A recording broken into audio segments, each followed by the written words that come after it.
Halo, selamat datang di Arcana Jawa, ruang kajian sejarah, antropologi, dan jejak peradaban Nusantara kuno yang terlupakan.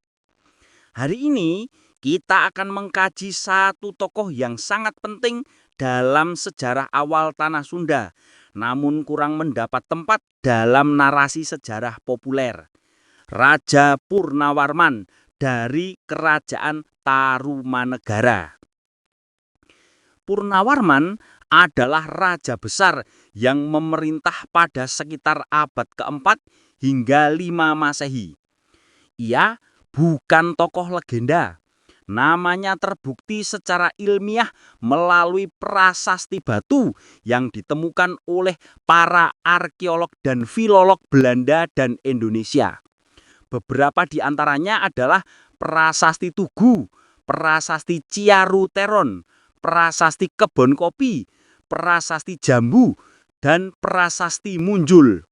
Semua prasasti ini ditemukan di wilayah Jawa Barat dan menjadi bukti autentik keberadaan Kerajaan Tarumanegara. Dalam Prasasti Tugu, secara eksplisit disebutkan bahwa Raja Purnawarman memerintahkan penggalian sebuah sungai sepanjang lebih dari 10 km yang dipercaya sebagai bagian dari aliran Sungai Gomati dan Candrabaga. Tujuan penggalian tersebut adalah mengendalikan banjir dan mengairi lahan pertanian. Dalam perspektif ilmu sejarah lingkungan dan teknik kuno, ini merupakan bentuk awal dari rekayasa lingkungan atau environmental engineering di Nusantara. Artinya, masyarakat Sunda kuno di bawah kepemimpinan Purnawarman telah memiliki pengetahuan hidrologi yang sangat maju untuk ukuran zaman tersebut. Yang menarik untuk dikaji secara antropologis adalah waktu pelaksanaannya. Prasasti menyebutkan proyek monumental itu selesai hanya dalam 21 hari. Dari sudut pandang modern, hal ini menimbulkan pertanyaan besar. Bagaimana mungkin proyek sebesar itu diselesaikan dalam waktu yang sangat singkat tanpa alat berat dan teknologi modern?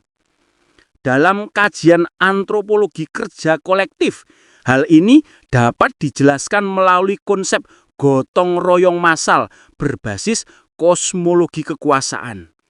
Artinya, bagi masyarakat saat itu, raja bukan hanya pemimpin politik, melainkan representasi kosmik yang menyatu dengan kehendak alam dan para leluhun. Namun, dalam tradisi lisan masyarakat Sunda, muncul lapisan makna lain. Purnawarman tidak hanya dilihat sebagai raja, tapi juga sebagai sosok yang memiliki hubungan spiritual dengan alam dan kekuatan tak kasat mata penjaga tanah Sunda. Disinilah sejarah empiris mulai bersinggungan dengan kepercayaan kosmologis masyarakat lokal. Sekarang muncul pertanyaan penting. Jika Purnawarman memiliki peran sebesar itu, mengapa ia nyaris tidak dikenal oleh generasi hari ini?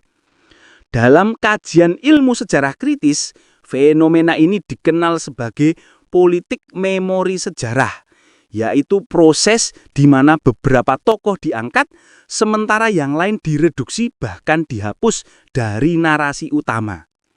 Setelah masa Purnawarman, nama Kerajaan Tarumanegara perlahan menghilang dari catatan politik. Bukan karena runtuh total, melainkan karena mengalami transformasi identitas menjadi Kerajaan Sunda dan kemudian berkembang menjadi Kerajaan Pajajaran. Artinya, Purnawarman bukanlah tokoh yang lenyap. Ia adalah akar yang kemudian menjelma menjadi pohon besar bernama Sunda dan Pajajaran. Jika hari ini kamu berdiri di sekitar Sungai Citarum, melihat aliran air, sawah yang subur, dan desa-desa yang hidup di sekitarnya, maka secara tidak langsung kamu sedang menyaksikan warisan ekologis paling awal dari Raja Purnawarman. Namanya mungkin tidak tertulis besar di buku pelajaran modern, tetapi jejak pijakannya masih mengalir setiap hari di tanah yang kita pijak.